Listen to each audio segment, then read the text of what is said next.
Hi, I am Nasir Khan and you are watching NK's Grammar Galaxy. Today we are going to learn the part of speech preposition. Let's begin with the definition. A word which shows relation between certain words in a sentence is called preposition. आइए समझते हैं इसे एक example से. अगर मैं कहूँ the lamp is on the table, तो यहाँ पर लैम्प और टेबल इसका रिलेशन बता रहा है वर्ड ऑन. आप यहाँ पर एक बात जहन में रखें कि प्रीपोजिशन हमेशा मालूमात दे रहा होता है डायरेक्शन के बारे में या टाइम के बारे में या स्टेट के बारे में या प्लेस के बारे में. आइए समझते हैं इसे डिफरेंट एग्जांपल्स के ज़रिए. एक सेंटेंस अगर मैं कहूँ I am going to market, तो यहाँ पर टू ये प्रीपोजिशन हुआ और टू ये बता रहा है डायरेक्शन को. The book is in my bag, तो यहाँ पर बुक बैग में है ये बता रहा है प्लेस को. A baby depends on its mother, यहाँ पर बेबी डिपेंडेंट है अपनी मदर पर, तो यहाँ पर ऑन ये स्टेट को बता रहा है. इंडिया गॉट फ्रीडम इन 1947, इंडिया को आज़ादी मिली 1947 में. यहाँ पर प्रीपोजिशन इन ये टाइम को बता रहा है. यहाँ हमने सीखा कि प्रीपोजिशन या तो टाइम को बताएगा या प्लेस को बताएगा या स्टेट को बताएगा. ये प्रीपोजिशन का काम है. अब कुछ इम्पॉर्टेंट प्रीपोजिशंस के बारे में आज हम इस वीडियो में मालूमात हासिल करेंगे. कुछ प्रीपोजिशंस जो फ्रीक्वेंटली यूज़ होते हैं इंग्लिश में, उन्हें आज हम यहाँ पर देखेंगे. पहले देख लेते हैं वो कौन से प्रीपोजिशंस हैं. And those prepositions are on, onto, in, at, between, among, of, OFF, off, across, beyond, since, for और बहुत सारे प्रीपोजिशंस हैं जिन्हें हम आज के इस वीडियो में देखने जा रहे हैं. यहाँ एक बात आप ध्यान में रखें कि प्रीपोजिशन को उसके ट्रांसलेशन से ना यूज़ करें, बल्कि ये बात ध्यान में रखें कि उसके पीछे कॉन्सेप्ट क्या है. कुछ एग्जांपल्स जो आपके सामने आने वाली हैं वो आपके डाउट क्लियर कर देंगी कि प्रीपोजिशन का कोई ख़ास ट्रांसलेशन नहीं होता, बल्कि हमें उसके कॉन्सेप्ट को समझते हुए उसे यूज़ करना पड़ेगा. शुरुआत करते हैं हम प्रीपोजिशन ऑन से.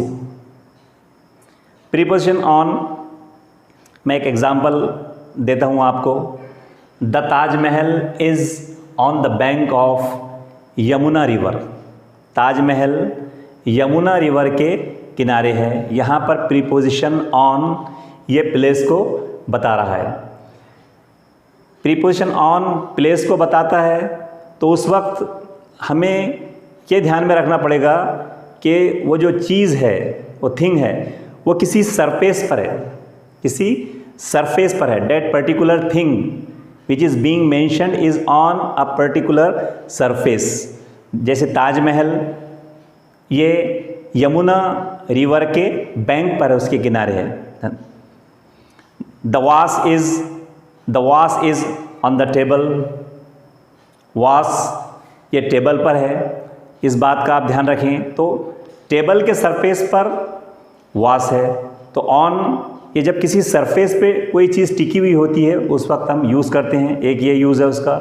दूसरा यूज़ ये है, I go to meet my grandmother every Monday, मैं हर मंडे को अपनी ग्रैंड मदर से मिलने के लिए जाता हूँ. तो यहाँ पर मंडे टाइम को बता रहा है. अभी हमने ऑन का यूज़ देखा, अब हम देखते हैं ऑन टू का यूज़। अब ऑन और ऑन टू के यूज़ में डिफरेंस क्या है? What is the difference between the usage of on and onto? तो आइए देखते हैं क्या डिफरेंस है। ऑन उस वक्त हम यूज़ करते हैं प्रीपोजिशन जब कोई चीज़ किसी सरफेस पर टिकी हुई होती है, एक यूज़ ये है उसका। और ऑन टू उस वक्त करते हैं जब उसमें मूवमेंट आ जाता है। समझते हैं एक एग्जांपल से। There is a book on the table. अब बुक यहाँ पर टेबल पर है, स्टेशनरी है, बुक थमी हुई है, वहाँ पर रुकी हुई है स्टेशनरी, उसमें कोई मूवमेंट नहीं है। अगर मैं कहूँ I moved that book onto the shelf, I moved that book onto the book shelf, तो अब यहाँ पर मैंने उस बुक को मूव कर दिया बुक शेल्फ में, तो यहाँ पर मूवमेंट आ गया। The monkey was on my roof, monkey मेरे रूफ पर था, छत पर। When I came out the monkey jumped onto my neighbours roof, जब मैं बाहर आया तो मंकी नेबर के रूफ पर जंप किया, मतलब यहाँ पर जंपिंग में मूवमेंट आया, तो उस वक्त हम ऑन टू यूज़ करेंगे। इस बात का आप ध्यान रखें। आइए बढ़ते हैं हम अगले प्रीपोजिशन की तरफ। प्रीपोजिशन इन। प्रीपोजिशन इन का यूज़ हम उस वक्त करते हैं जब हम किसी बंद चीज़ के अंदर होते हैं या कोई चीज़ किसी बंद कन्फाइंड प्लेस में होती है। The ball is in the box, यहाँ पर बॉल जो है बॉक्स में है, कन्फाइंड प्लेस में है, तो यहाँ पर इन का यूज़ करते हैं हम। एक ये, अगर हमको टाइम बताना है, हमने इससे पहले एक एग्ज़ाम्पल ली, और एक एग्ज़ाम्पल हम लेते हैं। Gandhi Jayanti is celebrated in India on 2 October. Gandhi Jayanti India में सेलिब्रेट की जाती है 2 अक्टूबर को, तो इन यहाँ पर टाइम के लिए भी हम यूज़ करते हैं। एक और प्रीपोजिशन है इनटू। अब देखना यह है कि इन और इनटू का फ़र्क क्या है। हमने ऑन और ऑन टू का फ़र्क देखा था, बिल्कुल वैसा ही फ़र्क इन और इनटू में है। इन उस वक्त कहते हैं जब कोई चीज़ अंदर मौजूद है, जैसे I am in my classroom, मैं ऐसा कह रहा हूँ। अगर I am sitting in my car, मैं अगर ये सेंटेंस कह रहा हूँ मैं कार में मौजूद हूँ, इन। लेकिन अगर उसमें मूवमेंट शामिल हो जाता है तो हम इनटू इस प्रीपोजिशन का यूज़ करते हैं। देखते हैं एक एग्जाम्पल।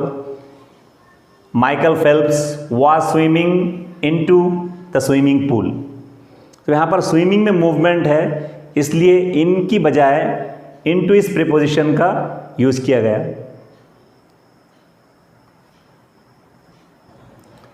एक और इम्पॉर्टेंट प्रीपोजिशन है विथ, जहाँ पर generally people while speaking English commit mistakes. तो आइए देखते हैं विथ का यूज़। हिंदी में हम कहते हैं से। किसी बात को से कहने के लिए हिंदी में हमें सिर्फ से कहना पड़ता है, लेकिन इंग्लिश में से के लिए बहुत सारे प्रीपोजिशन यूज़ होते हैं। समझते हैं एक एग्ज़ाम्पल से। अगर मैं ये कहूँ कि मैं सेब कट करता हूँ छुरी से, तो हमें कहना पड़ेगा I cut an apple with the knife. मैं छुरी से सेब कट करता हूँ। हम यहाँ पर फ्रॉम नहीं कहेंगे। तो विथ जब किसी टूल का यूज़ करते हैं हम, when we use a tool, तो हम विथ को वहाँ पर यूज़ करेंगे। I write an essay with my pen, तो यहाँ पर विथ के मानी होंगे से। यहाँ फ्रॉम माई पेन हम इस तरह नहीं कहेंगे। अगर हम इस तरह कहते हैं तो हम एक गलती कर रहे होंगे। इसके बाद हम देखते हैं एग्जाम्पल फ्रॉम की। फ्रॉम के मानी भी से होते हैं। अब विथ और फ्रॉम, इन दोनों में फ़र्क क्या है? हिंदी में अगर हम देखें तो हम दोनों के मानी से लेते हैं, लेकिन फ्रॉम लेते हैं हम जब हम किसी स्टार्टिंग पॉइंट की बात कर रहे होते हैं। समझते हैं हम इस बात को एक एग्जाम्पल के ज़रिए।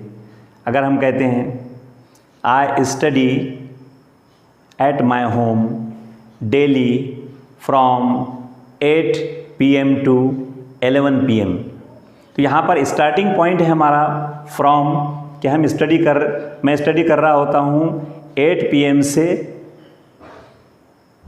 11 PM तक, फ्रॉम 8 PM टू 11 PM यहाँ पर।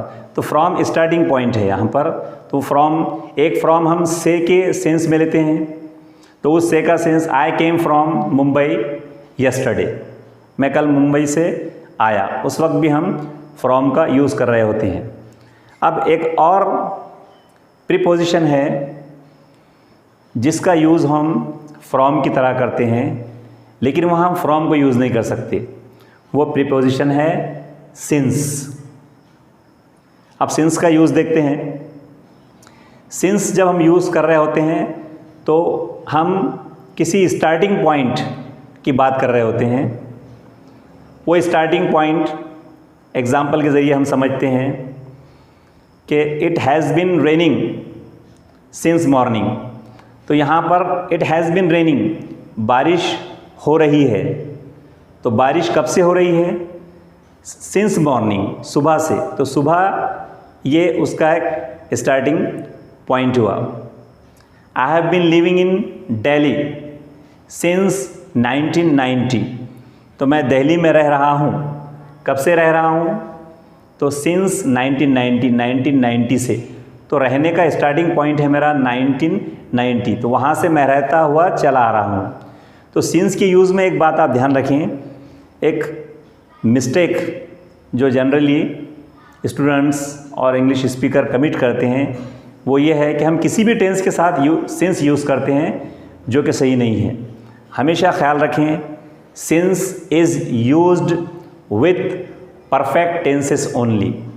सिंस का यूज़ हम सिर्फ परफेक्ट टेंसेस के साथ करते हैं, चाहे वो प्रेजेंट परफेक्ट टेंस हो, चाहे वो पास्ट परफेक्ट टेंस हो, या फ्यूचर परफेक्ट टेंस हो, या प्रेजेंट परफेक्ट कंटिन्यूअस टेंस हो, या पास्ट परफेक्ट कंटिन्यूअस टेंस हो, या फ्यूचर परफेक्ट कंटिन्यूअस टेंस हो।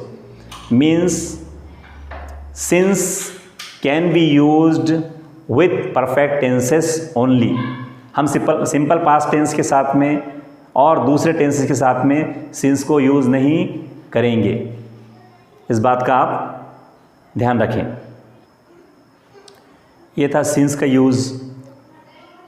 हम अगले वीडियो में फॉर, ड्यूरिंग, बिटवीन, अमंग का क्या फ़र्क है, OF ऑफ, OFF ऑफ अब हम कब यूज़ कर सकते हैं, उनका फ़र्क क्या है, उनके यूसेज में क्या गलतियाँ होती हैं, इस पर हम डिस्कस करेंगे नेक्स्ट वीडियो में। तब तक आप इस वीडियो को अच्छी तरह से देखिए, उसे शेयर कीजिए, लाइक कीजिए। If you haven't subscribed my channel, please subscribe to my channel. Keep watching it. Thank you.